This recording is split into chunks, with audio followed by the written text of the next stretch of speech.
예전 강원도에는 버섯 농장을 운영하는 김씨 부인이 있었습니다. 김씨 부인은 양양에서 모르는 사람이 없을 정도로 대부호였지요. 워낙 재산이 많다 보니 김씨 부인에게 돈을 빌리러 오는 사람들도 많았답니다. 김씨 부인 얼굴 좀 보겠다고 찾아온 상인들이 물건을 담보로 맡기고 돈을 빌려가는 것이었습니다.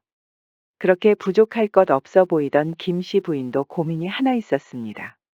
최근 밤만 되면 야릇한 감정에 빠지는 것이었습니다. 남편 최영감은 한때 팔팔한 몸을 자랑했고 지금도 거기가 매우 튼실했지요. 최영감은 부쩍 밤만 기다리는 김 씨 부인이 좋았답니다. 아, 대감, 좀 더 해주시지요. 부인, 요즘 왜 그리 밤을 기다리는 게요? 그동안 너무 열심히 일을 해서 그런지 자꾸 그것이 그립습니다. 최영감도 밤이 기다려졌지만 매일 바라는 김 씨를 따라잡을 수가 없는 것이었습니다. 부인 몰래 한약도 다려보았지만 이제는 지쳐가고 있었지요. 김 씨 역시 최영감이 지쳤다는 것을 알고 더는 보채지 않았답니다. 오늘도 송이버섯이 참 맛있게 익었구나. 김 씨는 오늘도 버섯 농장을 둘러보는 것이었습니다. 한참 버섯 상태를 살피고 있는데 저 멀리서 웬 기합 소리가 들리는 것이었지요. 근처에 있던 종들이 모두 버섯 농장을 돌보느라 김 씨 혼자 그 소리의 근원지로 다가갔습니다. 소리가 점점 가까워지는데 나무 뒤에서 웬 총각이 우통을 벗고 있는 것이 아니겠어요. 각져 보이는 등줄기에 땀이 줄줄 흐르고 있는 것이었습니다. 총각은 김 씨가 쳐다보고 있는 것도 모르고 허공으로 주먹을 휘두르고 있었지요. 무예를 연마하고 있는 게로구나. 김 씨는 나무 뒤에 숨더니 침을 꿀꺽 삼키고 지켜보고 있었습니다. 총각의 가슴팍부터 복근까지 햇빛을 받아 눈이 부셨답니다. 아, 저런 아이가 버섯 농장에 살고 있었다니. 김 씨는 모처럼 가슴이 두근두근 뛰기 시작했습니다. 그 총각은 최근 이사를 온 전시댁의 아들 전식이라는 남자였지요. 전씨는 버섯이 잘 된다는 소문을 듣고 찾아온 소장농이었습니다. 소장농의 아들이 뭐 저리 몸이 좋단 말인가. 본격적으로 농사를 짓기 전에 종들뿐만 아니라 소장농까지 김 씨 앞에 모였습니다. 김 씨가 주의 사항을 알려주고 있는데 그 중에는 전식이도 있었지요. 햇빛을 받아서 그런지 몸이 아주 건강해 보이는 것이었습니다. 잘 들어서 알겠지만 여기는 송이버섯이 가장 유명합니다. 잘만 키우면 금방 재산을 모을 수 있을 테니 좀 더 힘을 내십시오. 그날 저녁 김 씨는 괜히 몸이 뜨거워지는 것이었습니다. 최영감은 사냥을 간다면서 친구들과 함께 지방으로 놀러 갔답니다. 안 그래도 외로운 밤인데 근육이 왕성한 총각을 봤으니 잠이 올 리가 없는 것이었습니다. 여종들 사이에서는 이미 잘생긴 전식이가 유명해졌지요. 농사가 끝나고 슬쩍 엿들어 보았는데 소장농을 하느라 농장에서 가까운 곳에 살고 있었습니다. 김 씨는 몸이 이끄는 대로 전식이가 있는 곳으로 걸어갔습니다. 마침 정자도 있으니 바람도 쐴 겸 천천히 거닐고 올 요량이었지요. 그런데 전식이가 정자 앞에서 정자세로 앉아 명상을 하는 것이었습니다. 또 우통을 벗고 그 왕성한 근육을 보여주는 것이 아니겠어요. 아, 김 씨가 깜짝 놀라는 바람에 전식이가 명상에서 깨어났습니다. 거기 누구십니까? 미안하구나. 방해할 생각은 없었다. 마님이 아니십니까? 어찌 이리 늦은 밤에 행차를 하셨습니까? 잠이 안 와서 잠시 나왔느니라. 그런데 너는 왜 여기서 이러고 있는 것이냐? 몸을 단련하느라 이렇게 나왔습니다. 아버지가 요즘 쇠약해지신 것 같아 저라도 건강해지려고 이렇게 무예를 익히고 있습니다. 그렇구나. 그래서 그렇게 커진 게로구나. 예? 뭐라고 하셨습니까? 아니다. 너 또한 잠이 안 오는 것 같은데 심부름 좀 해줄 수 있겠느냐? 분부만 내려주십시오, 마님. 전식이는 김 씨의 뒤를 쪼르르 따라가는 것이었습니다. 김 씨는 젊은 총각이 해맑게 웃으며 따라오니 괜히 신이 나는 게 아니겠어요. 최근에 송이버섯 농사를 했는데 손이 좀 저리니 일손이 필요하단다. 말씀만 하십시오, 마님. 금방 가져다 드리겠습니다. 김 씨는 방에 앉아서 전식이가 가져다 주는 송이버섯을 기다리고 있었지요. 전식이가 말한 대로 송이버섯을 금방 따오는 것이었습니다. 그래, 이제 송이버섯 맛 좀 봐야겠구나. 김 씨는 저고리를 바닥에 내려놓고 좀 더 가벼운 몸으로 앉는 것이었습니다. 전식이는 새삼 김 씨가 선녀처럼 아름다워 보였지요. 멀리서 본 김 씨는 분명히 아름다웠지만 이렇게 가까운 곳에서 보고 있자니 가슴 속에 뜨거운 불길이 올라오는 것이었습니다. 자, 어서 벗겨보자꾸나. 벗겨보라는 말씀입니까, 마님? 그럼 송이버섯을 생으로 먹을 참이냐? 김 씨가 입을 가리며 웃었습니다. 전식이는 얼굴이 홍당무가 돼서 송이버섯을 손질하는 것이었습니다. 손이 참 곱구나. 그동안 무예는 말로만 익힌 것이 아니더냐. 송구스럽습니다, 마님. 농인이 너무 부끄러워 말거라. 전식이는 송이버섯을 손질하는 동안에 김 씨와 눈이 마주치면서 또 한 번 얼굴이 새빨개지는 것이었지요. 왜 그리 머뭇거리는 것이냐? 그렇게 해서 오늘 안에 송이버섯을 먹을 수 있겠느냐? 전식이는 한껏 뜨거워진 몸으로 겨우 송이버섯 손질을 마쳤답니다. 강원도 양양이 자랑하는 송이버섯이니 보기만 해도 군침이 나올 정도로 맛깔스럽게 보이는 것이었습니다.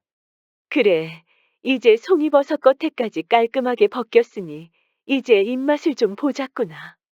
김 씨는 가장 크게 재배된 송이버섯 하나를 집어서 입안으로 천천히 넣었지요. 전식이는 그 모습을 유심히 지켜보았습니다. 이것이 그 말로만 듣던 왕버섯이로구나. 자, 이리 오렴.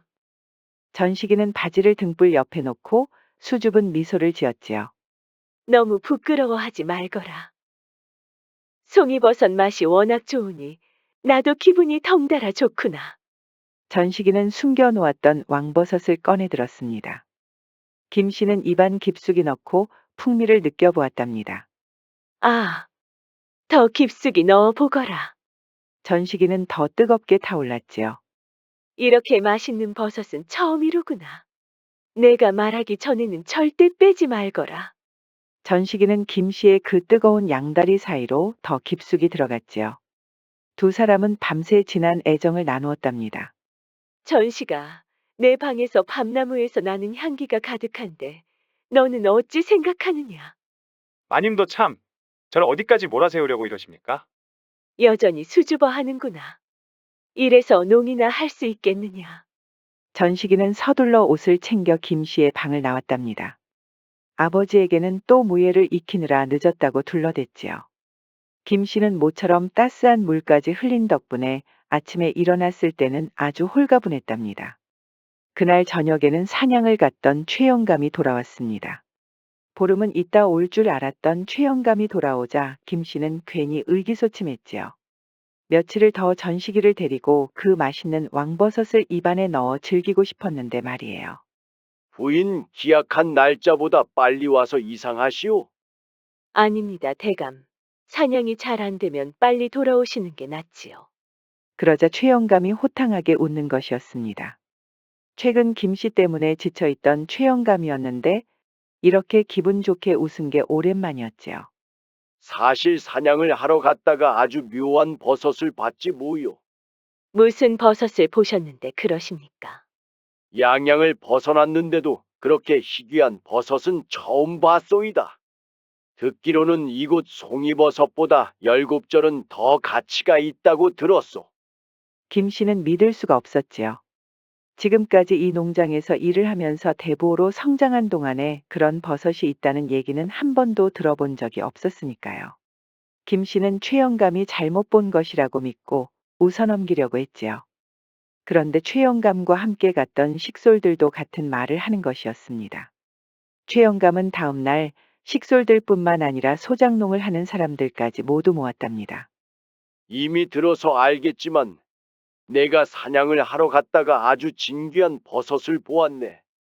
이곳 버섯보다 열곱절은 더 귀하다고 하니 어찌 탐이 나지 않겠나? 어떤가? 내일 당장 나와 함께 그 버섯을 캐러 가보지 않겠나? 최영감은 함께 버섯을 캐러 갈 지원자를 뽑는 것이었습니다. 하지만 다들 먼저 나서지는 못했답니다. 버섯을 구한다고 해도 모두 최영감의 차지가 될 것이 뻔했으니까요. 최영감은 미소를 지으며 이렇게 얘기했습니다. 걱정들 마시게. 지원자들에게는 지금의 열갑절에 돈을 주겠네. 진귀한 버섯을 찾는 사람에게는 자작농을 할 수 있는 기회도 주겠네. 어떤가? 그러자 사람들 사이에서 웅성거리는 소리가 들렸답니다. 전식이도 자작농의 기회를 준다고 하니 귀가 솔깃했지요. 평생 고생하시는 아버지 때문에라도 지원할 이유는 확실했습니다. 대감마님, 제가 가겠습니다. 전식이가 손을 번쩍 들어올리자 김 씨가 화들짝 놀라는 것이었습니다. 아니, 저 녀석이 버섯 농장에나 있을 것이지. 저 양반을 왜 따라간다는 것인가? 최 영감은 전식이에게 이리 나와 보라고 손짓을 했습니다. 허허, 이렇게 듬직해 보이는 청년이 있었구먼. 이 가슴 좀 보게. 혹시 무예라도 익히는 겐가? 그렇사옵니다, 대감마님. 이 몸이라면 지치지 않고 어디든 갈 수 있습니다. 김 씨는 갑자기 전식이가 건강한 청년이라는 게 원망스러웠지요. 최 영감은 김 씨를 아주 흐뭇하게 바라보는 것이었습니다. 그렇게 전식이가 포함된 원정대가 꾸려졌습니다. 그날 밤 김 씨는 정자 앞에서 전식이와 몰래 만났답니다. 대체 그 위험한 곳에는 왜 간다고 한 것이냐? 마님도 들으셨지 않습니까? 우리 아버지 고생 그만 시키려면 꼭 자작농이 되어야 합니다. 김 씨는 전식이가 없으면 외롭다고 했지만 사실 그 왕버섯이 더 그리웠던 것이었지요. 다음 날 아침 최 영감은 원정대를 이끌고 그 희귀한 버섯이 있다는 곳으로 떠났답니다. 그런데 얼마 가지 않아 최 영감을 따르던 머슴 한 명이 뒤따라왔습니다. 평소에 최 영감의 수발 노릇을 하던 머슴이었는데 분위기가 심상치 않았지요. 방금 무엇이라 하였는가? 전식이 그 청년이 부인하고 만났다. 기분 좋게 떠난 최 영감은 충격을 받았습니다. 안 그래도 전식이라는 청년 덕분에 많은 버섯들을 캘 수 있다고 믿었는데 부인과 몰래 정을 나눴다는 것이었지요. 용서할 수가 없구나. 저놈을 어떻게 해야 한단 말인가? 그렇게 불편한 동행을 계속하고 있는데 웬 노파가 강물 앞에 쓰러져 있는 것이었습니다. 평소에 효심이 가득한 전식이가 부랴부랴 달려갔지요. 아니 어르신, 여기에 왜 이러고 계십니까? 젊은이, 평소에 아무렇지 않게 강가를 건넜는데 오늘은 갑자기 다리가 말을 안 듣는구려. 딸이 기다리고 있을 텐데 이를 어쩌면 좋은가? 염려하지 마십시오, 어르신. 제가 업어서 데려다 드리겠습니다. 그런데 그때 최영감이 신경질을 부리는 것이 아니겠어요. 이보게, 지금 진귀한 버섯을 구하러 가는 마당에 그게 무슨 한가한 짓이란 말인가? 곧 있으면 자식들이 와서 데려갈 텐데 뭐하러 그런 수고를 한단 말인가? 하지만 대감마님, 다리가 아프신 어르신을 그냥 두고 갈 수는 없지 않겠습니까? 자네 마음대로 하게. 우리는 갈 길 갈 테니 따라오든 데려다주고 그 집에서 아예 눌러 살든 알아서 하란 말일세. 전식이는 최영감이 야속했지만 노파를 업고 집까지 갔답니다. 노파를 친절히 데려다준 전식이는 감사하다는 말도 제대로 듣지 못하고 바로 최영감 일행을 따라갔지요. 그리고 그렇게 기다리던 희귀 버섯이 있다는 곳에 도착했습니다. 그런데 최영감이 말한 그 희귀한 버섯이 통 보이지가 않는 것이었습니다. 사실 최영감이 본 버섯은 딱 하나였고 그 주변에 사는 마을 사람들의 말을 믿고 여기까지 온 것이었습니다. 그렇게 한참 버섯을 찾던 일행은 지칠 대로 지쳐 있었지요. 그때 전식이가 집까지 데려다준 노파가 오는 것이었습니다. 일행이 버섯을 찾으러 왔다고 하자 이렇게 말하는 것이었습니다. 여기는 1년 내내 뒤져도 하나가 나올까 말까 한다오. 찾고 싶으면 배를 타고 저 멀리 있는 섬에 가야 합니다. 하지만 안 가는 게 좋을 것이요. 지금까지 버섯을 구해보겠다고 나선 사람들이 모두 살아서 돌아오지 못했으니까. 옳거니 좋은 생각이 떠올랐구나. 최영감은 바로 전식이를 부르는 것이었습니다. 드디어 자네의 힘을 빌릴 때가 왔구먼. 지금 당장 배를 타고 저 섬으로 가도록 하게. 희귀 버섯들만 캐온다면 약조한 대로 자작농이 될 수 있을 것이야. 하지만 살아서 돌아올 수 없다는 말을 들은 전식이는 식은땀부터 흐르는 것이었습니다. 하지만 대감마님, 그러다 영영 못 돌아오면 저는 어찌합니까? 제 아버지는 또 어떻게 한단 말입니까? 그렇게 진귀한 버섯이니 자네 힘이 필요한 게 아니겠는가? 버섯만 가져온다면 그 절반을 주겠네. 어떤가? 버섯의 절반을 준다고 하니 다른 식솔들과 소장농이 나서는 것이었습니다. 하지만 최영감이 먼저 전시기를 보내려고 했지요. 전시기가 여기에서 가장 늠름하다고 칭찬했지만 사실은 낭떠러지로 떠미는 셈이었습니다. 어쩔 수 없이 전시기는 배를 타고 홀로 섬으로 떠나야 했습니다. 고생하시는 아버지만 바라보고 위험한 길을 떠나는 것이었습니다.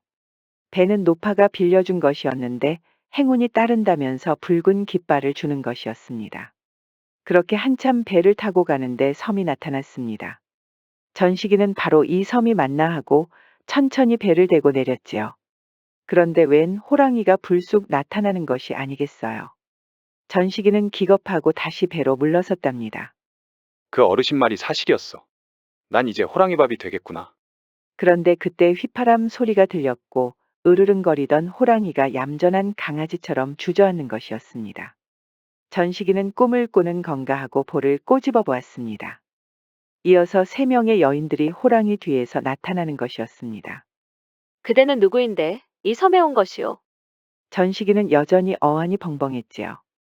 여인들이 하나같이 선녀처럼 아름다운 것이었습니다. 평범한 남정네의 세곱절은 되어 보이는 호랑이가 여인들 앞에 얌전히 있는 것은 정말 믿기기 힘든 풍경이었지요. 저는 여기에서 희귀한 버섯이 있다고 하여 왔소이다. 여인들은 서로 소근거리며 미소를 짓는 것이었습니다. 이미 늠름해 보이는 전시기에게 반한 여인도 있었지요. 버섯을 구하러 여기까지 오는 사람은 단 한 명뿐이오. 그게 누굽니까? 여인이 갑자기 붉은 깃발을 가리키는 것이었습니다. 바로 전시기가 집까지 바래다 준 노파의 깃발이었지요. 저 깃발은 저희 어머니만이 가지고 계십니다. 그것을 달고 오셨다는 건 어머니의 신임을 얻으셨다는 뜻이지요. 잘 오셨습니다. 전시기는 여전히 어리둥절했답니다. 여인이 손가락을 튕기자 호랑이가 물러났습니다. 저 호랑이는 우리가 어릴 때부터 키운 것입니다. 다 죽어가는 것을 어머니가 구해주셨지요. 새끼일 때는 정말 귀여웠는데 저렇게 크니 무섭게 보이는 겁니다. 전시기는 놀란 가슴을 겨우 진정시킬 수 있었습니다. 우리를 따라오십시오. 여인들을 따라간 그곳에 바로 버섯들이 있었습니다. 이것이 말로만 듣던 진귀한 버섯이로구나. 전시기는 정말 기뻤답니다. 이제 이것들만 가져가면 절반은 자기 것이 될 테니까요. 떠나시기 전에 목이라도 축이고 가시지요. 여인들이 사는 곳은 강원도의 흔한 집과 다르지 않았답니다. 그런데 어떻게 이런 섬에서 세 자매가 살고 있는 겁니까? 어릴 적에 아버지가 소장농을 하시다가 돌아가셨습니다. 못된 양반댁에서 일하시다가 억울하게 돌아가셨지요. 그 때문에 저희 세 자매는 어머니와 함께 아무도 없는 섬에서 살기로 했습니다. 아버지 기일이라서 어머니가 잠시 섬을 떠나 계셨던 겁니다. 전시기도 자초지종을 모두 설명하였습니다. 아무래도 어머니가 일부러 그런 말씀을 하신 것 같습니다. 도련님을 타박하는 그 최 씨라는 양반을 보고 있자니 예전에 우리 아버지를 돌아가시게 한 그 양반이 생각난 것이겠지요. 붉은 깃발은 우리들만 아는 암호 같은 것입니다. 전시기는 그제야 모든 상황이 이해가 됐습니다. 그 노파는 전시기의 도움이 정말 감사했고 마침 버섯을 구하러 왔다는 말을 듣고 전시기에게 도움을 주고 싶었던 것이지요. 전시기는 세 자매가 주는 음식을 먹고 몸이 나른해졌답니다. 전시기에게 친절히 설명해준 여인은 큰언니였고 날이 저물자 직접 전통주를 가져다 주었답니다. 도련님, 아버지가 돌아가셔서 이렇게 우리 세 남매가 살고 있지만 남정네 구경을 전혀 못하니 그동안 답답했습니다. 그러셨구려. 어머니의 신임을 얻은 사내는 지금까지 없었습니다.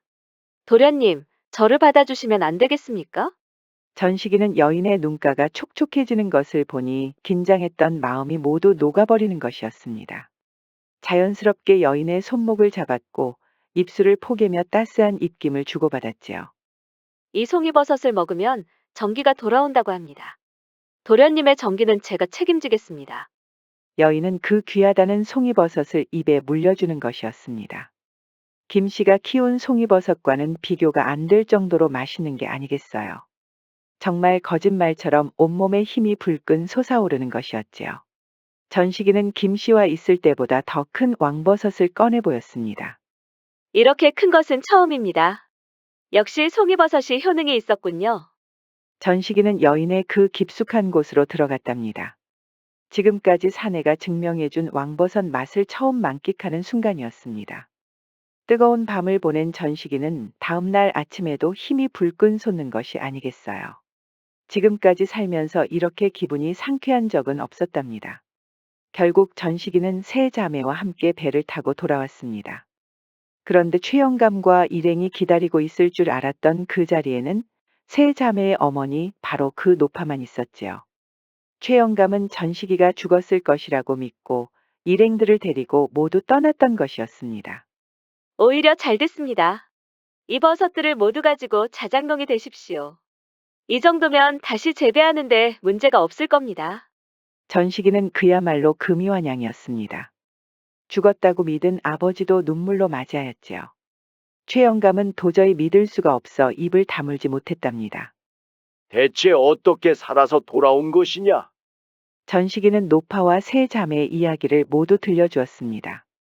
최영감은 중간에 들으면서도 불쾌한 기분을 사귀는 것 같았지만 모두 듣고는 고개를 끄덕였습니다. 내가 어리석었구나. 잠시 질투에 눈이 멀어서 너를 죽음으로 몰려고 했구나. 그 버섯은 이제 잊을 테니 모두 가져가고 자장농이 되도록 하거라. 혹시 필요한 것이 있다면 내가 모두 돕겠다. 김씨 부인은 전식이가 돌아와서 기뻤지만 섬에서 여인을 만났다는 소식에 슬피 울었답니다. 하지만 생각해보면 모두 헛된 욕망이었지요. 최영감이 아량을 베푸는 모습을 보고 있자니 자신의 어리석음을 다시 한번 깨달았답니다. 전식이는 비록 김씨 부인과 부적절한 만남을 가졌지만 효심만은 잃지 않았습니다. 전식이를 보고 있으면 효도와 공경은 인의 근본이라는 효제인 지본이 떠오르네요.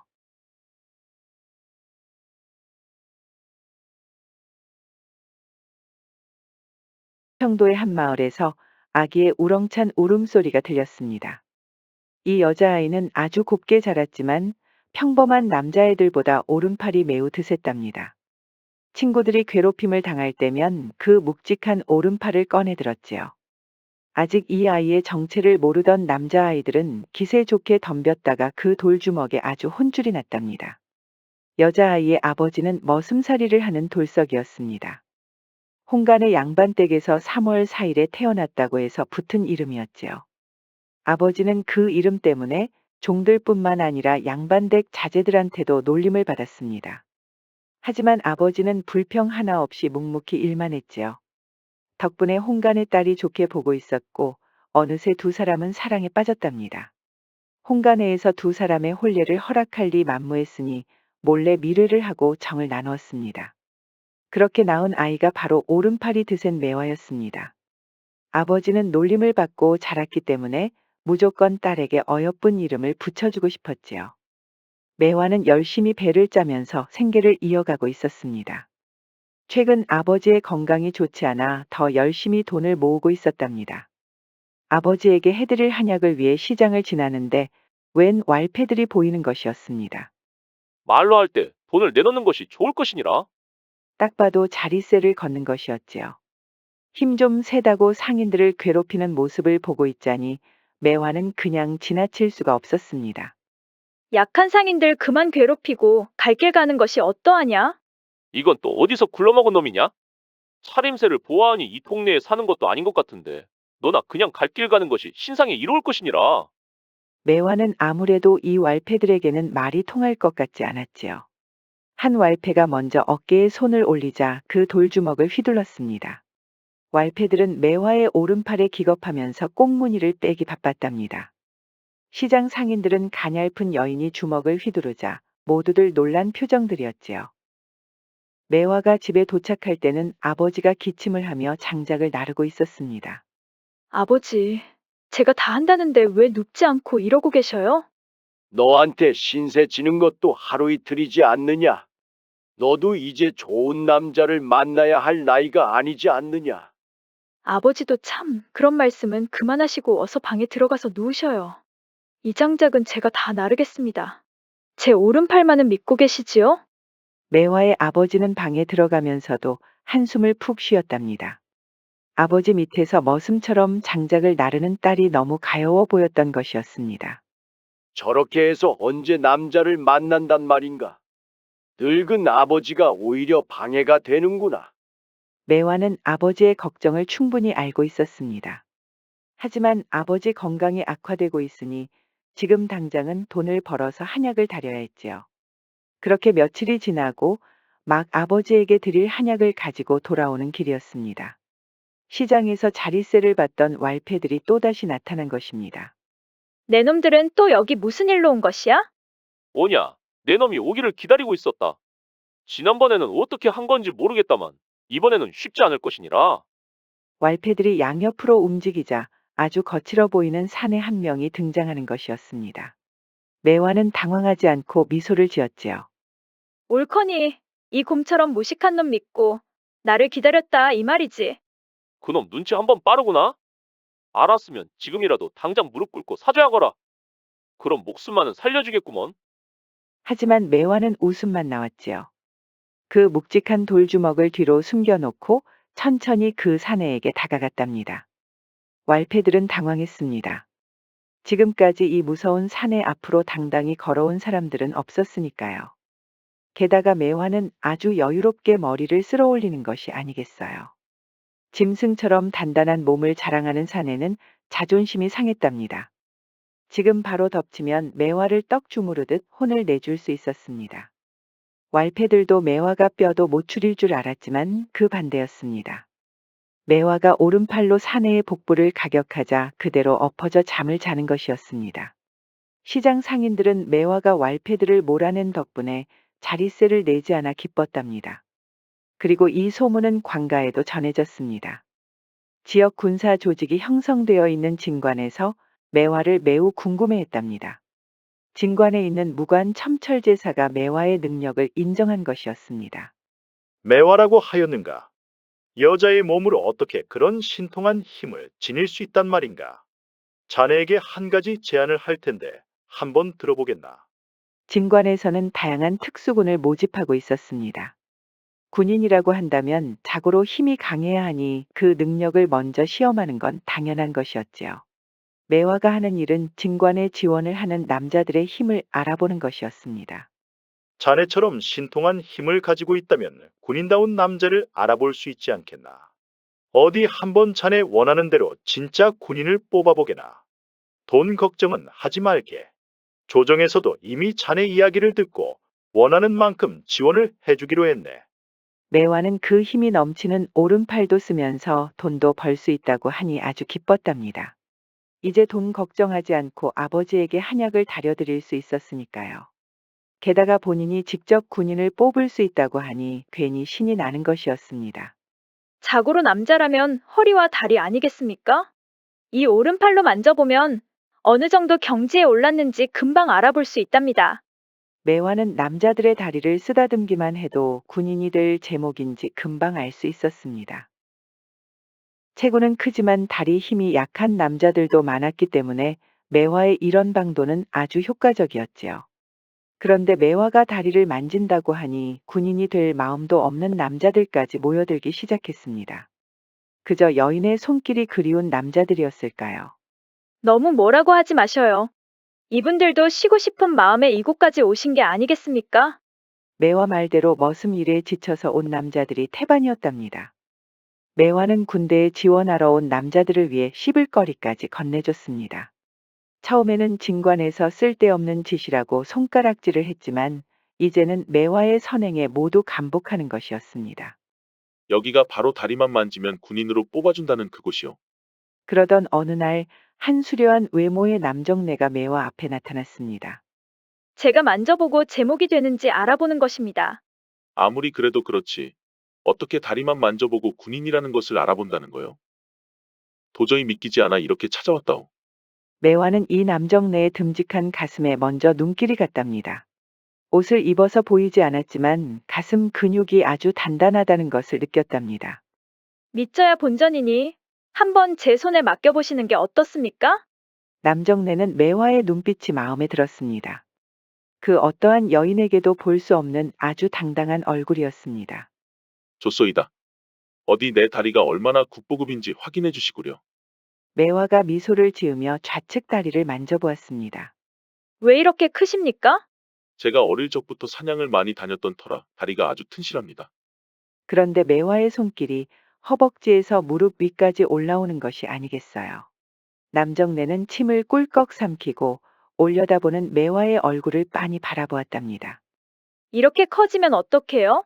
뭐가 말이오? 뭐긴 뭔가요? 다리 말하는 것이지요. 남정네는 등에 땀이 흐르기 시작했습니다. 매화가 아무리 여인이라고 하지만 이렇게 야릇한 손길은 처음이었습니다. 매화의 손은 이제 남정네의 우측 다리로 옮겨졌습니다. 이상하게 매화의 입김이 무릎 위로 닿는 것 같아 몸이 움찔하는 것이었습니다.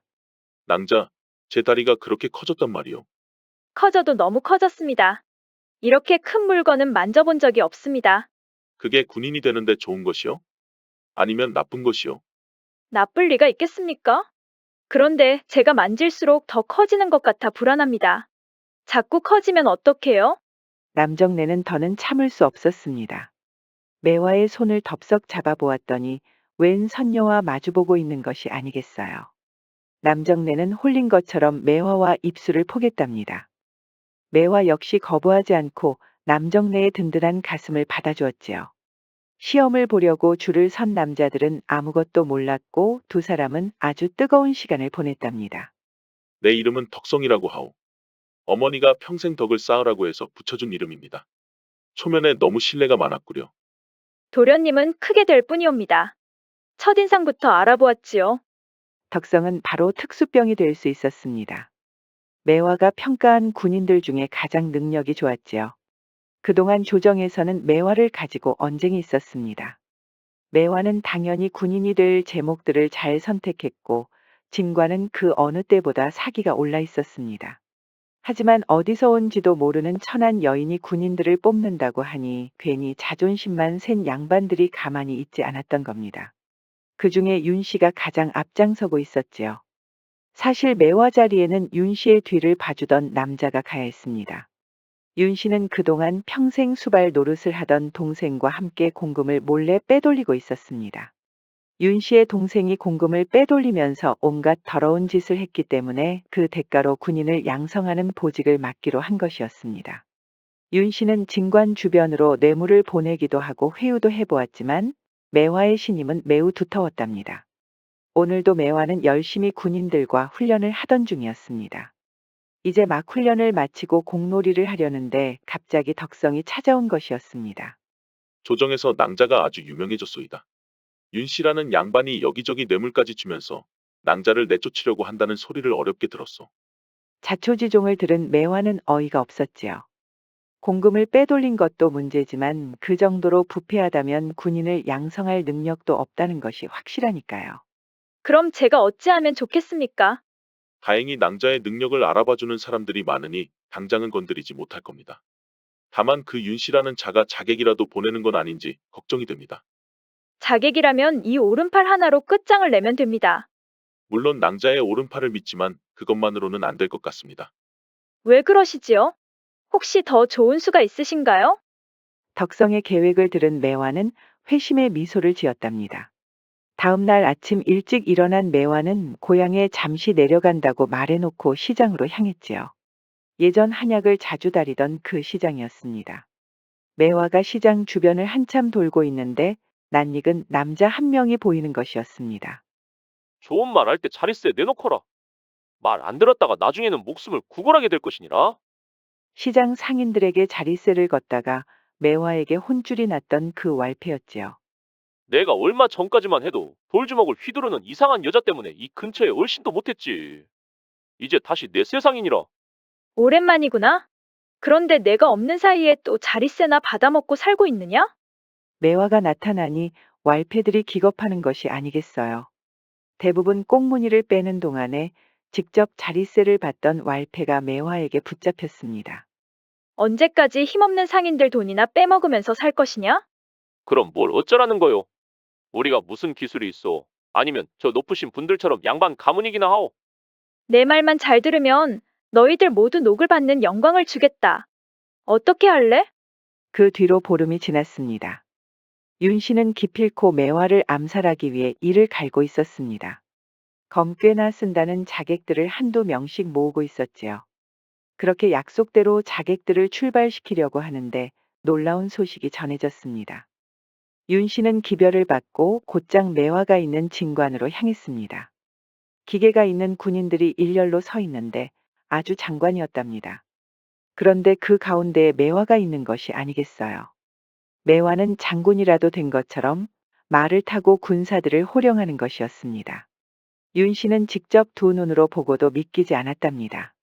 덕성은 매화가 더 높은 지위로 올라가야 한다고 조언을 한 것이었습니다. 왈패들 문제는 어제 오늘 이야기가 아니었습니다. 조정에서도 자릿세를 받고 도망치는 왈패들 때문에 늘 골치였지요. 하지만 그럴 때마다 벼슬아치들의 탁상 공론만 반복됐고 시장 상인들만 늘 고통을 받았던 것이었습니다. 왈패들의 수가 너무 많으니 차라리 그들을 포섭해서 좋은 일에 쓰자는 것이 덕성의 조언이었던 것이었습니다. 도련님 말씀대로 했으니 그 윤씨라는 남자는 이제 함부로 나서지 못하겠지요. 이것으로도 부족합니다. 지금부터가 진짜 시작입니다. 매화는 포섭한 왈패들을 모아서 상권을 장악하고 있는 다른 지역 왈패들까지 모두 소탕했습니다. 그럴 때마다 상인들은 환호했고 매화를 따르는 군사들은 그 수가 날로 늘어가고 있었지요. 이제 충청도에서 매화를 모르는 사람이 없을 정도였답니다. 윤 씨가 더는 손을 쓸 수가 없을 정도로 매화가 유명해진 것이었습니다. 드디어 매화는 마지막 왈패들을 잡으러 떠났습니다. 이 고을에서는 왈패들이 꽤 유명해서 쉬운 싸움은 아니었지요. 마침 왈패들이 상인들을 붙잡아 몽둥이를 휘두르고 있을 때 매화와 군사들이 나섰습니다. 이 왈패들도 덩치가 곰처럼 커다란 사내 한 명을 믿고 자릿세를 받아가고 있었습니다. 옳거니 내 놈도 조만간 형님의 돌주먹에 픽 쓰러질 놈이로구나. 좋은 꿈 꾸거라. 결국 매화가 나서서 곰과 같은 사내를 쓰러뜨렸습니다. 이렇게 마지막 왈패들까지 소탕한 매화는 진관으로 금이환양을 하였지요. 그런데 아무리 군사들을 호령한다고 해도 벼슬아치를 넘어설 수는 없는 것이었습니다. 지역 사또까지 출동해서 매화를 관가로 끌고 가겠다는 것이었습니다. 결국 계속 뇌물을 건네고 회유를 하던 윤 씨의 계략이 통한 것이었지요. 옥에 갇힌 매화는 삶이 무상하다는 것을 깨달았습니다. 그렇게 나라를 위해 열심히 왈패들을 잡았는데도 돌아오는 건 반역이라는 죄였으니까요. 매화의 죄명은 역모였습니다. 충청도 군사들을 모두 모아서 반역을 꿈꾸고 있다는 황당한 이야기였지요. 그동안 매화를 따르던 군사들도 윤 씨의 계략이라는 것을 알고 있었습니다. 뒤늦게 소식을 접한 덕성은 조정 사람들을 설득해 보려고 했지만 쉽지 않았습니다. 이미 윤 씨의 뇌물을 받은 벼슬아치들이 입을 맞춰 놓았던 것이었습니다. 덕성은 그날 이후로 식음도 전폐하고 매화를 걱정했답니다. 역모는 너무나 큰 죄였기 때문에 어쩌면 목숨을 잃을 수도 있으니까요. 부모님은 덕성이 괴로운 것은 알고 있었지만 손님 맞이는 해야 했습니다. 덕성의 아버지가 과거에 급제하는데 큰 힘을 보태준 분들이었습니다. 덕성은 손님들과 다과 앞에서 결국 매화 얘기를 꺼냈습니다. 부모님은 신뢰가 되는 짓이라고 꾸짖었지만 손님으로 온 두 부부는 덕성의 이야기를 궁금해하는 것이었습니다. 그런데 매화의 이야기를 계속 듣던 중에 두 부부의 눈빛이 심하게 흔들리는 것이었습니다. 아내로 온 여인은 갑자기 눈물을 글썽이는 것이 아니겠어요. 마님, 왜 그렇게 슬피 우십니까? 매화가 그렇게 가여우십니까? 혹시 그 아이에게 특별한 능력이라도 있습니까? 예, 맞습니다. 돌처럼 아주 단단한 주먹 덕분에 군인들을 직접 양성까지 했습니다. 혹시 그 주먹은 오른팔이요? 어떻게 그것을 아십니까? 매화를 아십니까? 놀랍게도 그 여인은 바로 매화의 어머니였답니다. 홍가네에서 머슴살이를 하던 돌석과 사랑을 나누고 매화를 낳은 바로 그 여인이었지요. 덕성과 부모님도 이 기가 막힌 인연의 말을 잊지 못했답니다. 돌석은 이미 이 세상 사람이 아니었습니다. 여인은 눈물이 멈추지 않았지요. 가여운 사람 같으니 나를 만나지만 않았더라면 그렇게 가지 않았을 것을. 그런 말씀 마십시오. 그래서 매화라는 귀한 따님을 낳지 않으셨습니까? 여인의 남편은 모두 이해하고 있었답니다. 돌석과 그런 정을 나눴다는 것을 모두 이해하고 혼례를 올린 것이었으니까요. 그 사람을 그렇게 떠나보냈는데 매화마저 그렇게 보낼 수는 없습니다. 기필코 어떤 방법을 쓰더라도 그 아이를 살릴 것입니다. 매화의 어머니는 먼저 윤 씨라는 남자에 대해 조사했습니다. 남편에게 부탁해 윤 씨에게 회유된 벼슬아치들을 색출하기 시작했지요. 식솔들까지 모두 나서서 윤 씨를 처단할 증자까지 모았습니다. 이제 어쩌면 좋겠습니까? 나서기 힘드시다면 저라도 가서 그 망할 작자들을 잡아오겠습니다. 염려하지 마십시오. 이제 곧 그 지역으로 저승사자가 한 명 도착합니다. 저승사자라고 하셨습니까? 매화의 어머니가 해맑게 미소를 지었습니다. 덕성은 대체 어떤 사람이 저승사자인지 궁금했지요. 그동안 매화는 제대로 음식도 먹지 못해 많이 지쳐 있었답니다. 사또의 재량으로 죄는 묻지도 않고 가둬두기만 하고 있었지요. 매화를 따르던 군사들이 관가 밖에서 농성도 해봤지만 소용없는 일이었습니다. 결국 매화의 군사들이 움직이기 시작했습니다. 내가 아무리 생각해봐도 형님이 여기 있었다면 무조건 저 문을 부수고 들어갔을 것이다. 안 그러냐? 시장 상인들에게 자리세를 받던 왈패였는데 이제는 매화를 위해 손을 번쩍 들어 올리는 것이었습니다. 매화의 군대가 아닌 진짜 나라의 군인들이 모여서 관가로 몰려가는 것이었습니다. 윤 씨에게 뇌물을 받은 사또와 포졸들도 가만히 있을 수 없었지요. 문 앞에서 격렬히 대치하는 중에 저 멀리서 먼지가 휘날리는 것이었습니다. 수많은 군사가 말을 타고 오는 것이었지요. 그리고 누군가가 암행어사 출두를 외치는 것이었습니다. 깜짝 놀란 사또와 포졸들은 뒤로 물러서다 주랭랑을 치는 것이었습니다. 어리둥절한 매화의 군사들은 양옆으로 비켜주었고 웬 늠름한 남자가 당당히 걸어 들어가는 것이었습니다. 사또는 듣거라. 내 놈은 윤 씨에게 뇌물을 받고 성실히 군사들을 양성하고 있는 매화에게 영모라는 어처구니 없는 누명을 씌웠느니라. 그리하여 널 곧 조정으로 끌고 갈 것이니 내 죄를 기다리고 있거라. 처음 보는 것 같은데 대체 내 놈은 누구더냐? 나 말이냐? 똑똑히 듣거라. 앞으로 이 충청도의 탐관오리들을 소탕할 이황이니라. 태계 이황은 조선시대의 유명한 학자로 알려졌지만 40대 초반에는 충청도에서 암행어사로 활약했습니다. 탐관오리의 횡포에 고통받는 백성들을 구해주었지요. 이렇게 매화는 풀려났고 윤 씨와 뇌물을 받은 자들 모두 처벌을 받았답니다. 그렇게 세월이 흘러 매화는 진관의 유명한 장군이 되었답니다. 여전히 군사를 뽑을 때 다리를 만져보는 방법을 쓰고 있었지요. 오늘도 한창 군인들을 뽑고 있었는데 낯익은 남정네가 나타났습니다. 여기가 바로 다리만 만지면 군인으로 뽑아준다는 그곳이요. 낯익은 목소리에 고개를 들어보자 덕성이 미소를 지으며 서 있었습니다. 매화도 장난을 치고 싶었지요. 제가 만져보고 제목이 되는지 알아보는 것입니다. 아무리 그래도 그렇지. 어떻게 다리만 만져보고 군인이라는 것을 알아본다는 거요? 도저히 믿기지 않아 이렇게 찾아왔다오. 믿져야 본전이니 한번 제 손에 맡겨보시는 게 어떻습니까? 좋소이다. 내 다리가 얼마나 국보급인지 만져보시구려. 매화는 다리를 만져보더니 웃음이 그치지 않았습니다. 왜 이렇게 커지셨어요? 전보다 더 커지신 듯합니다. 낭자와 같이 어여쁜 여인이 만져주는데 어찌 커지지 않을 수가 있겠소. 그럼 평생 제 손길을 느껴보시겠습니까? 그러려고 이렇게 건강한 다리를 만들어서 온 거 아니겠소. 매화와 덕성은 자연스럽게 포옹을 하고는 뜨거운 키스를 나누었지요. 지켜보던 매화의 군사들은 모두 축하의 함성을 질렀답니다.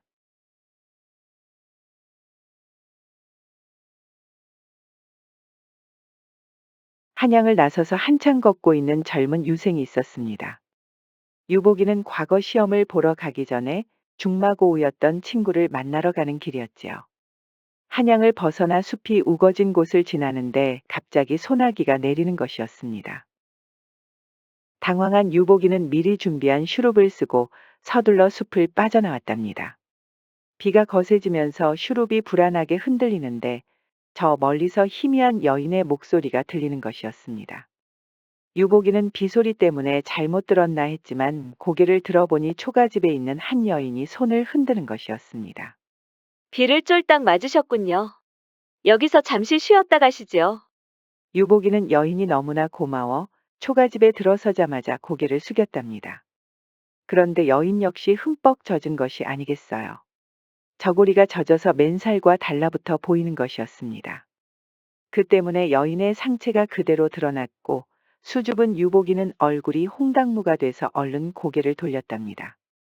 방 안에 들어가서 앉아 있는데 여인이 따뜻한 차를 내주는 것이었습니다. 여기는 외진 곳이라서 비가 오면 머물고 갈 곳이 없습니다. 정말 고맙소이다 낭자. 그런데 집이 많이 허름해서 손을 좀 봐야겠습니다. 유복이가 말한 대로 비가 새고 있었지요.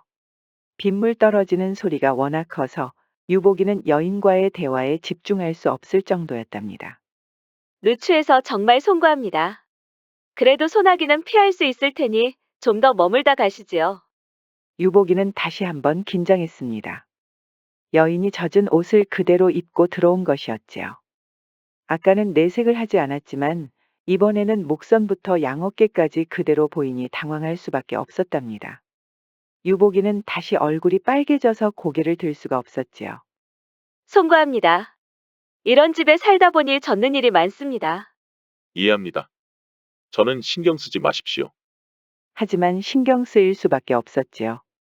사실 가슴을 모두 풀어헤치고 눈앞에 앉아 있는 것이나 마찬가지니까요. 유복이는 점점 얼굴이 달아오르는 것이었습니다. 어디 불편하십니까?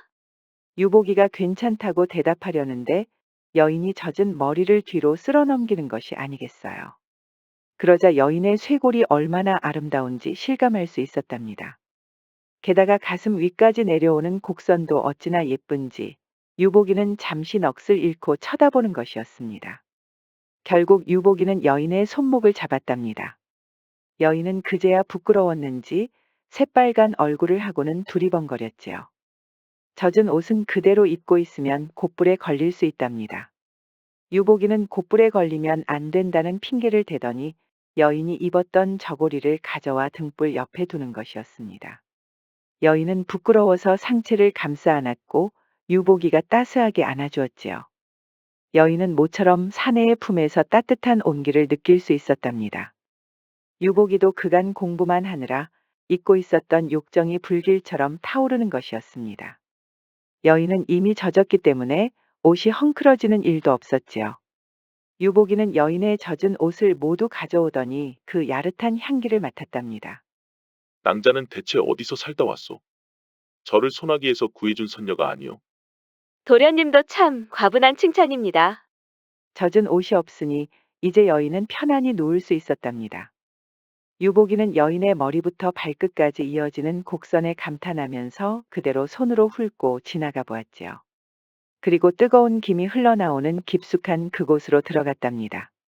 비는 여전히 거세서 여인의 쩌렁쩌렁 울리는 소리는 주변에 들리지 않았답니다.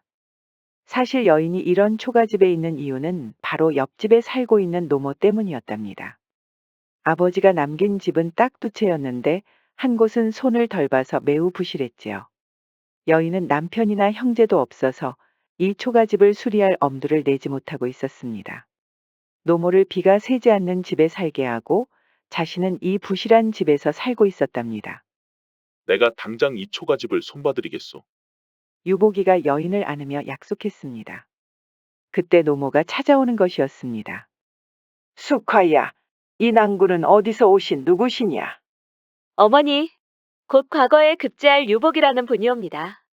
소나기를 피해서 잠시 머문 것이옵니다. 유복이는 다음 날 아침에야 여인의 이름이 숙화라는 것을 알았답니다. 과거를 곧 급제할 것이라고 하니 숙화가 얼마나 사랑스러워 보이겠어요. 유복이는 숙화의 노모에게 절을 하고는 과거를 급제하고 꼭 돌아오겠다고 약속했습니다. 숙화는 유복이를 떠나보내며 눈물을 흘렸지요. 친구를 만나고 한양으로 돌아온 유복이는 약속대로 열심히 공부를 했답니다. 결국 과거에 급제했고 지역 암행어사가 될 수 있는 자격까지 주어졌습니다. 유복이는 이 기쁜 소식을 전하고 싶었지요. 친구들의 축하도 모두 마다하고 바로 숙화가 있는 초가집으로 향했습니다. 그런데 한창 숲을 지나가는데 웬 여인이 쓰러져 있는 것이 아니겠어요. 머리가 헝클어져서 얼굴을 바로 알아보지 못했지만 주저하지 않고 얼른 등에 업어 의원이 있는 곳으로 뛰었답니다. 유복이는 마음이 급했습니다. 여인의 몸이 온기 하나 없이 차갑게 식어 있는 것이었습니다. 한참을 달려 마을에 도착한 유복이는 바로 의원이 있는 곳을 알려달라고 소리를 쳤습니다. 그렇게 의원 앞에 누운 여인을 보는데 바로 숙화가 아니겠어요. 아니 낭자, 이게 대체 어떻게 된 일이오? 유복이는 숙화의 차가운 손을 잡고 눈물을 글썽거렸습니다. 진맥을 본 의원은 이렇게 말했답니다. 몸이 얼음장처럼 차갑구먼 그려. 이것 좀 보게. 옷이 모두 젖었지 않은가? 유복이는 그제야 숙화에 젖은 옷들이 떠올랐답니다. 노모를 지키기 위해서 자신은 비가 새는 초가집에 사는 가련한 여인이었지요. 약재를 다려다 줄 테니 그것만 먹으면 몸이 좀 나아질 것이오. 여기 아랫목으로 가까이 와서 눕히시게. 이렇게 차가운데 몸이 성할 리가 있나? 유복이는 의원이 시키는 대로 아랫목으로 숙화를 눕혔답니다. 그제야 온기가 도는 손목을 잡으며 언제 깨어날지 모르는 숙화의 얼굴을 들여다보고 있었지요. 유복이는 과거 급제와 친구들의 축복도 잊은 채 숙화 곁을 떠나지 않았답니다. 시간이 좀 지나자 숙화의 얼굴이 조금씩 평온해지는 것이었습니다. 어찌나 얼굴이 고운지 유복이는 예전에 만났던 것처럼 넋을 놓고 쳐다보고 있었답니다. 이렇게 아름다운 선녀가 허름한 초가집에 살면서 비를 맞고 있다니 이건 말도 안 돼. 유복이는 당장 사람을 시켜서 집부터 수리했답니다. 과거를 급제하고 돌아온다는 약속을 너무 늦게 지킨 것 같아 숙화에게 미안했답니다. 그렇게 반나절이 지나자 숙화가 깨어났습니다. 여기가 어딘가요? 낭자, 깨어났구려. 내가 얼마나 걱정했는지 모르오. 도련님 아니십니까? 과거는 잘 보셨는지요? 그렇소이다. 모두 낭자 덕분이 아니겠소. 숙화는 아직 기력을 회복하지 못했답니다. 유복이를 다시 만나 기뻤지만 워낙 몸이 쇠약해져서 웃을 힘도 없었던 것이었습니다. 유복이는 다시 사람을 시켜서 영양 많은 음식들을 가득 가져왔답니다. 의원에게도 기력을 회복할 수 있는 한약을 마음껏 따르게 했지요. 덕분에 숙화는 보름 안에 기운을 차렸답니다. 저희 어머니에게 빨리 가봐야 하옵니다. 염려하지 마시오. 내가 이미 어머님을 찾아뵙고 잘 말씀드렸소이다. 유복이는 노모를 의원이 있는 집까지 데려다 주었답니다. 이렇게 고마울 때가 있나? 약속을 지켜준 것만으로도 감사한데 이렇게 내 딸의 목숨까지 살려주셨구려. 유복이는 당장이라도 숙화를 데려가고 싶었답니다. 하지만 아직 암행어사가 아니기 때문에 섣불리 숙화와 혼례를 올릴 수는 없었습니다. 특히 유복이 아버지가 알부자로 소문난 황간회에 장가가길 바라고 있어서 아직 시간이 필요했던 것이었지요. 도련님, 집을 수리해 주신 것만으로도 전 감사할 따름입니다. 너무 신경 쓰지 마십시오. 그렇게 유복이는 다시 한번 숙화와 약속을 했습니다. 이번에는 꼭 암행어사로 나타나서 당당히 혼례를 올리겠다고 말이죠. 유복이는 숙화를 간절히 원하고 있었습니다. 암행어사가 되기 위한 절차를 거치면서도 숙화의 얼굴이 계속 아른거리는 것이 아니겠어요. 이것이 바로 사랑이라는 거구나.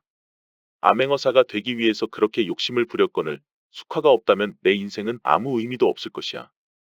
유복이는 숙화가 보고 싶을 때면 책을 읽거나 사냥을 하면서 잊어보려고 노력했답니다.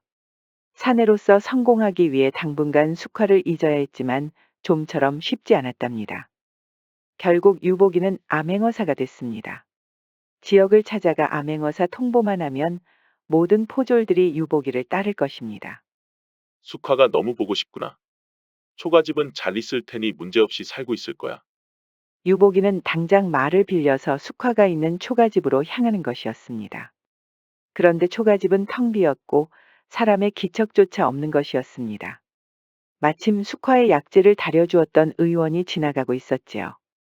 이 사람아, 왜 이제야 왔는가? 의원이 바로 타박부터 하니 유복이는 불길한 기분이 들었지요. 무슨 일이 있었던 겁니까, 어르신? 말도 마시게. 숙화가 어머니 병치레를 한답시고 여기저기서 돈을 빌린 모양이야. 웬 왈자 녀석들이 숙화 집을 어지럽히더니 저기 좀 보게. 의원이 말한 대로 숙화의 초가집이 엉망이 되어 있었습니다. 다급해진 유복이는 바로 숙화가 어디 있는지 물었지요. 그건 나도 모르네. 아마 그 왈자들이 돈을 빌린 놈들 같은데 숙화가 갚지 못하자 그런 파렴치한 짓을 한 게 아니겠나. 안타깝게도 숙화의 노모는 이미 이 세상 사람이 아니었답니다. 유복이는 너무 놀라서 초가집 주변을 뛰어다녔지만 숙화를 찾을 수가 없었지요.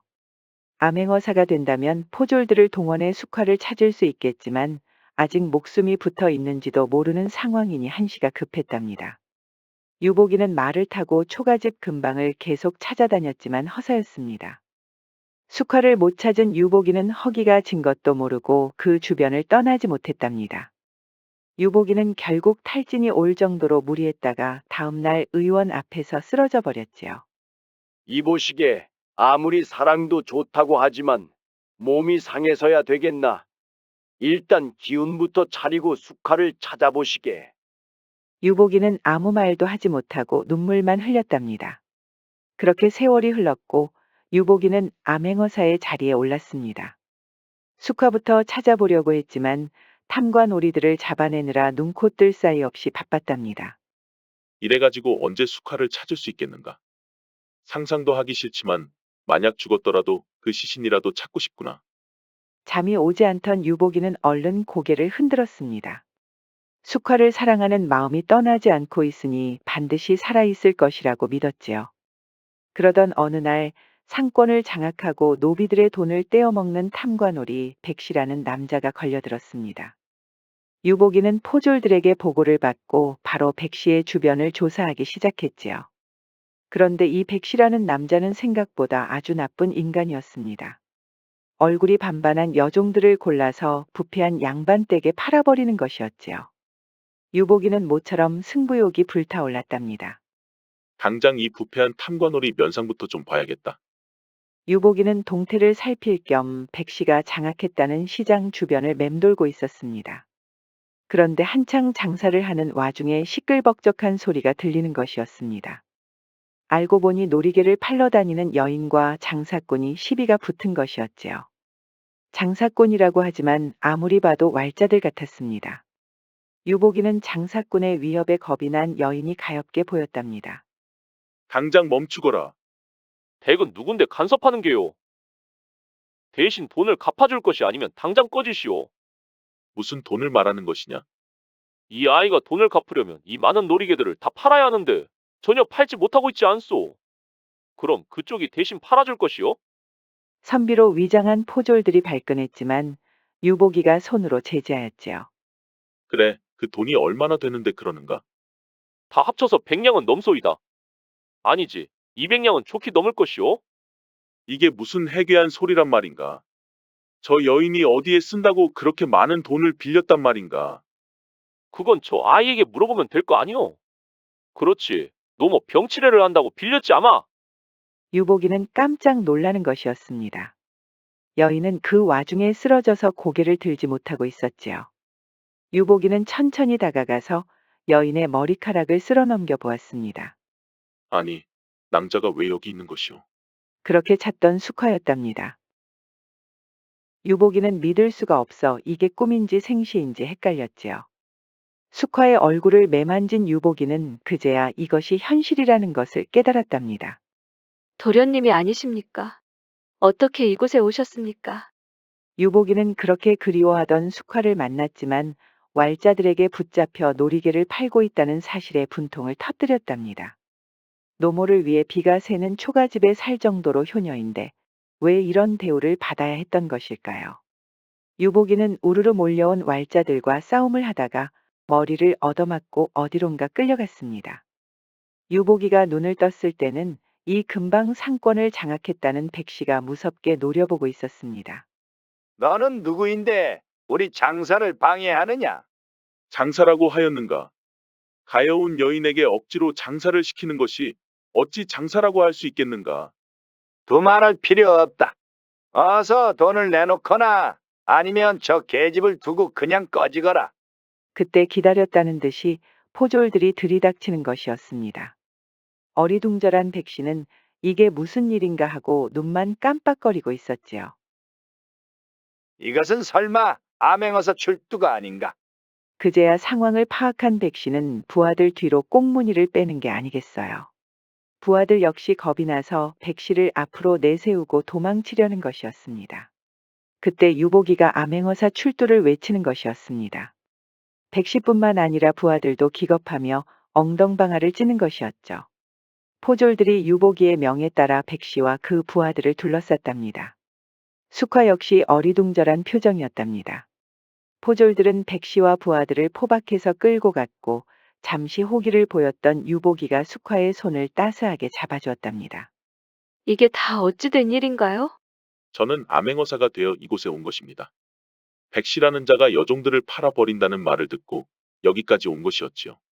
그러다 낭자와 다시 만났답니다. 도련님이 암행어사가 되었다니 정말 경아드리옵니다. 내가 너무 늦었소이다. 노모 병치레를 하느라 그 많은 돈을 빌렸다니 나는 암행어사가 되기 위해 잠시 낭자를 잊고 살았소이다. 그것이 낭자를 위한 일이라고 생각했는데 오히려 낭자를 방치한 꼴이 아니라면 뭐겠습니까? 도련님이 이렇게 찾아와 주신 것만으로도 감격스럽습니다. 그리고 저는 돈을 빌린 적이 없사옵니다. 어렵게 배를 짜면서 돈은 모두 냈는데 백씨라는 자가 저를 납치한 것이옵니다. 유보기는 자신이 어리석었다는 것을 깨달았답니다. 노모를 위해 비가 새는 초가집에서 지낼 정도였는데 앞날은 생각지 않고 무작정 돈을 빌렸을 리가 없었지요. 아마도 의원님께서 잘못 아셨나 봅니다. 아마 백씨 사람들의 거짓을 듣고 오해하신 것 같습니다. 유보기는 숙화가 더 사랑스럽게 보였답니다. 효녀인데다 책임감까지 강한 여인이었으니까요. 하지만 숙화는 유보기의 사랑이 벅찼답니다. 여전히 유보기 아버지는 정략 결혼을 밀어붙이고 있었고 주변 사람들도 모두 숙화와의 혼례를 반대하고 있었으니까요.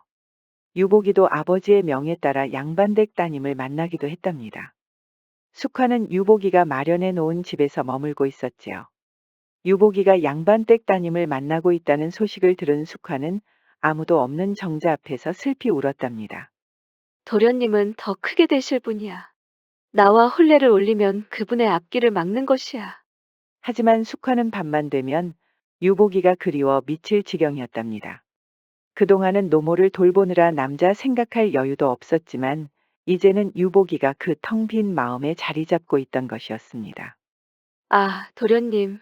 이렇게 보고 싶지만 저는 어찌 해야 할까요? 숙화는 이제 비가 새지 않는 집에서 살게 됐지만 사는 게 사는 것이 아니었지요.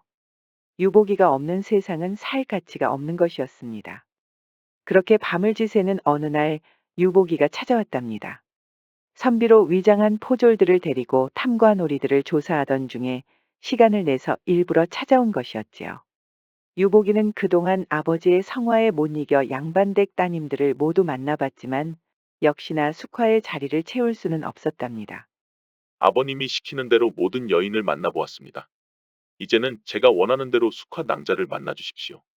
그동안 유보기 아버지는 숙화를 만날 생각도 하지 않았답니다. 유보기는 숙화 아니면 안 된다고 했지만 어느 순간부터 양반댁 따님들을 만나면서 말을 잘 듣기 시작했지요. 그런 유보기가 아버지가 시키는 대로 따랐다면서 이제는 숙화를 만나달라고 한 것입니다. 유보기 아버지는 한숨을 푹 쉬더니 결국 아들의 뜻에 따르기로 했답니다. 그렇게 극성이던 어머니도 유보기의 기상에 감복했답니다. 그렇게 숙화는 유보기 부모를 만났고 혼례를 올릴 수 있었지요. 도련님, 도저히 믿을 수가 없습니다.